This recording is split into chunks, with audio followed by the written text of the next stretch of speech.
Hey guys, and welcome to my guide on low prayer rune pures and zerkers.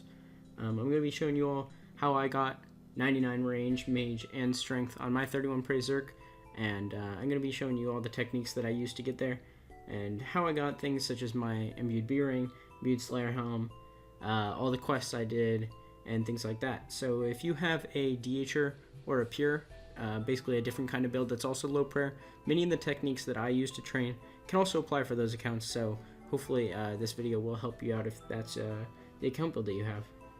Okay, so one of the most common questions I get is what quest to do to stay 15 prey when making a Zerker or Rune Pure. So obviously you want to get Barrow's Gloves and you want to get Venge, which puts you at 42 defense, but only being 15 prayer does limit the quest that you can do. However, it's not too hard. All you've really got to do is go through the quest list and see the rewards of a quest, look at it, see if you can do it, and if it gives prayer XP or defense XP, then you just don't do it. And if it doesn't give any of those, then you can go ahead and do it for the quest points. But yeah, I will show you all the exact quest points that, or the exact quest that put me in 176 quest points on my 15 prey, 60 attack, 42 defense Rune Pure. This is probably the most common build that people will make because you can turn this into a 75 attack build, or a 45 defense build, or a 31 prayer build, or a DHer. So this is kind of like the basis besides some of the attack quests that you wouldn't be able to do for 50 attack. So yeah, you can go 50 attack when you're making this build with 42 defense, but you're just gonna have to go through and make sure you do more quests that don't give attack XP. But yeah, hopefully this will help some of you all in that question, and I will definitely have it linked down below so you all can check it out for longer. Okay, for your early levels, after you've quested Barrow's Gloves and you've got really low stats, or even before, probably the best training method that you're going to want to use is sand crabs. So you're basically just going to gear up in your best gear that you can wear. I'm guessing you're going to have defense, so you're probably going to just bring potions because you probably won't need any food. And personally, I like to go to the sand crab aisle because there's way more, but pretty much wherever you can find a spot is good. And yeah, you just AFK here until you get to the levels that you want. Okay, if you are just starting out Nightmare Zone, I know you can't have any overloads or absorbs, so pretty much what you just need to do is bring like a superset and a G-Maul, and go into the hard mode, and just bring a full inventory of sharks, and just try and kill as many as you can. Eventually you'll get enough points for an absorb, for a little absorb pot, and then from there, as long as you have like at least like decent stats, you should be fine. Especially if you can use a G-Maul and just wait for a power surge or zapper and things like that, and slowly you'll get the points up. And yeah, it's not too hard as long as you're careful and staying on 1 HP. You'll pretty much always profit points. Okay, so besides sand crabs, pretty much the other way to train is Nightmare Zone, especially when you're going for your B-ring. So this is personally what I did on my 15 program pure and on my DHer that I made. So basically you just want to do a customizable hard, and you just spend the money, and you're going to want to bring 6 overloads and the rest absorbs, and make sure you got a dwarven rock cake. Now these are the guys I use. I don't necessarily know what's the best, but they just happen to be the ones. Oh, don't want those. But yeah, these are the guys that I use: Black Demon, our Tree Spirit, Moss Giant, and the Kendall. So I go in, and I normally try and flick Rapid Heal every less than 1 minute, like every 40 seconds or whatever. So you just gotta overload up, and then you can Rock Cake down to 1 HP. And now you can actually absorb up, and then Rock Cake, which is kind of new, and that's kind of nice. I'm not sure if Rapid Heal actually keeps your HP like where it is at the moment. I know they did kind of change some of things like that, so I'm not 100% sure. But if your HP ever goes to 2, all you got to do is guzzle a Rock Cake, and you'll go right back down to 1 HP. So yeah, you just leave on auto retaliate, and yeah, this is pretty much like the fastest way to train next to sand crabs. Okay, so the beginning levels of range are pretty straightforward. All you gotta do is go to sand crabs and train it up until, I normally start chinning around 70. I think it's so worth it. Did you get those early levels like 70 to 80? You just fly by through chins. And I don't think it's really worth waiting until like 80, 85 to start chinning, but that's totally up to you. You can also use Nightmare Zone, but for me personally, I think chinning is the best method. So I'm gonna include how I personally chin, because I don't quite do it the same as Pot Up Sun's method, which I know has a guide. So I'm not sure how many people really know about this. So yeah, I'm gonna throw this in here and hopefully it'll help you all. Okay, so for the first gear setup, assuming you're 15 prayer or 1 prayer, you won't have void. So what you're gonna have to do is you're gonna have to use D'hide. So it's not quite as good as Void, but it's still not bad at all. But yeah, your setup would probably want to look something like this. Obviously, you don't have Barrel's gloves. You can bring Van braces or something like that. And if you don't have an imbued Archer's ring, just bring the regular one. If you're not 75 HP, just bring a Fury or something like that. I think you might be able to use a Salvami, but to be honest, I'm pretty sure Anguish is better. So yeah, you'll probably want to have an inventory, something like this. You can kind of adjust as you go along, but I personally bring a blowpipe, and then you don't really have to use any food. I have a few food in case I like step out and get attacked or something, but yeah, the blowpipe should do most of the healing, and pretty much you just need range pots and as many chins as you really want to throw for how many range pots you have. So you could do like a 10k chin trip if you really wanted. Okay, assuming you do have Void on your account, this is pretty much the setup you're going to go for. Basically exactly the same, but yeah, just bring Void. Okay, finally we have the luring account. So this is one that you might not expect if you've never done no prey chinning. I know some people do like to do it solo, but I personally see a massive advantage in using an alternate account to lure the zombies. It just makes it way easier. The monkeys, not the zombies. So yeah, you pretty much want to go for your max prayer bonus. I have villager sandals, holy sandals, because I don't have any right now. But the hit points cape does give regeneration bonus, like increases how many hit points you restore per minute, and same with the regen brace.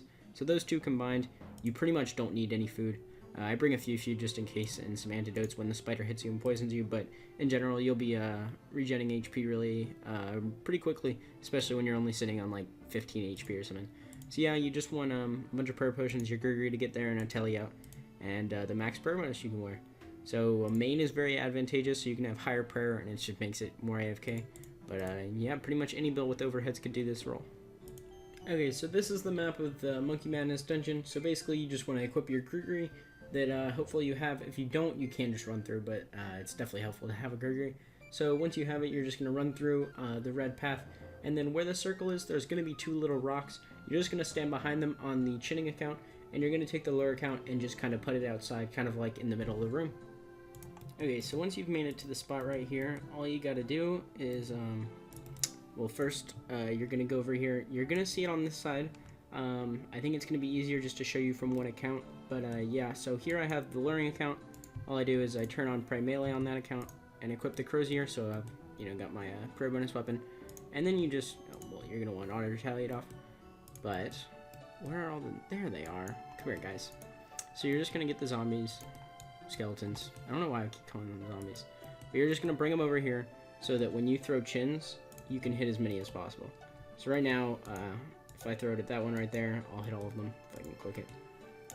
But yeah, so now I have every single one that comes over here is either going to be aggroed on one of these two.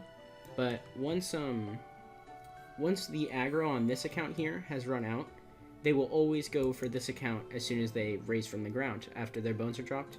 So basically what you can do is always reset aggro on this account by just running like way that way and then running back. I normally just run all the way to the end of the tunnel over there, and then I run back here. And yeah, you can just always keep aggro on this account, so every time they spawn, they will go for this account. And you just kind of sit here and chuck chins. I normally sit low HP, and I mean, I don't really care about my range XP, but I'm just kind of doing this to show you all. So yeah, I'm just going to kind of keep killing them, and as they spawn, we'll see if they build up, and I'll show you all what it looks like once we got it going. Okay, so fairly often there will be a skeleton that's just kind of stuck behind something. All you've really got to do is go on your lure account, and then just hit it once, and then you can walk back to initially where I normally stand in that spot, and it'll happen often, so you'll just kind of learn the lures, really. Okay, so as you can see, not too much longer. We're getting quite a few here, and this is pretty much it. It's pretty much like regular chinning, just you sit back here. If you ever wanted to prey flick, if you've got Hawkeye or something, it might be worth. But another thing is occasionally you'll get things like kind of stuck up, maybe in like this area, and all you got to do is bring your lure account and maybe run like somewhere around here where it'll kind of bring them around, and then you can just run back to this spot and they'll be lured. So yeah, other than that, all you got to do is reset aggro whenever you run out on this account, and yeah, this is pretty much safe spot chinning. So the three methods that I normally use for mage training on my accounts are stun alching, stringing jewelry, or bursting, depending on whether or not I want HP or what kind of training I want to do. So stun alching is the most click intensive of the three, and you don't get any HP XP. So it's probably the fastest XP an hour that you can get. Besides, maybe Plank Make kind of competes with it, but personally, I prefer Stun Alching over Plank Make. Secondly, you have String Jewelry, which is slower XP an hour than Stun Alching, but it's much more AFK, and it's honestly my preferred method of getting 94 Mage almost always. So, yeah, you also don't get any HP XP, so if you don't want any HP XP, String Jewelry is definitely the way to go for the AFK route. And then you finally have Safe Spot Bursting, which is just the same as Chinning, and that I personally use a lure account. You don't necessarily have to, but I use a lure account, and I just stand behind those 2 rocks, and I just use whatever burst spell. The ice spells are kind of annoying because they block the skeletons, but other than that, you pretty much just use burst spells, and you hit multiple, and it's quite fast XP an hour, and it's quite AFK. Okay, so now after you finish Bear's Gloves, and probably before you end up maxing, you're going to want to get your other Untradeables. So in case some of you all don't know how to get some of these, I'm just going to include them in here. So obviously, first you have the Rune Defender. The Rune Defender, all you got to do is Warrior Skill with no prayer. It's pretty much exactly the same, you just can't pray. It's kind of annoying, but you also get a lot of good strength XP, so that's always nice. The next thing is the Torso, and personally, I always leech my torsos. I hate playing Barbarian Assault. It's an awful minigame in my opinion. I never got it, so I leech it. There are CCs for doing that. I believe a Leech BA is probably one, but I think it's forever changing, and the price is changing. It's probably around 10 to 12 mil. So if you're willing to pay that for the Torso, otherwise you're gonna have to go like 306 or whatever it is for playing Barbarian Assault.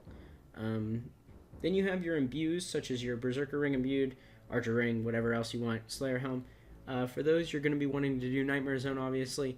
And basically, what I did is I just trained my strength through Nightmare Zone, so I had points to spend on all the imbues, and obviously, just imbued the Berserker Ring as soon as I could, and then saved the rest of the points for other stuff.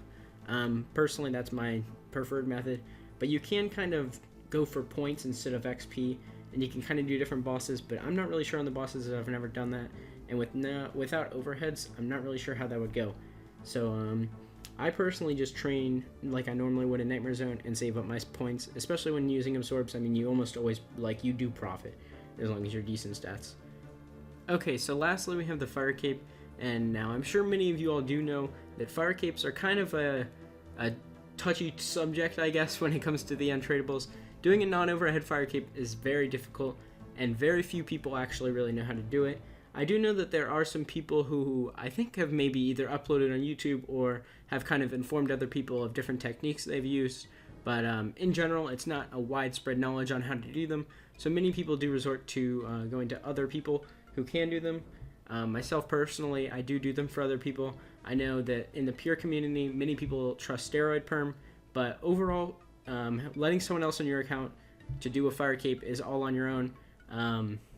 If you can try and do it on your own, it's best to try and to learn, and maybe you spend 10 mil on Purple Sweets trying, and but if you end up getting it, it's really, I don't know, I think it's a pretty good feeling. Personally, that's what I did. I figured it out myself, and it was very rewarding. Luckily, I had other people who were kind of helped me out, but yeah.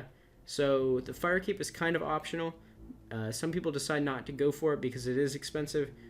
Paying people, and they don't really want to do it on their own, and that's kind of totally up to you.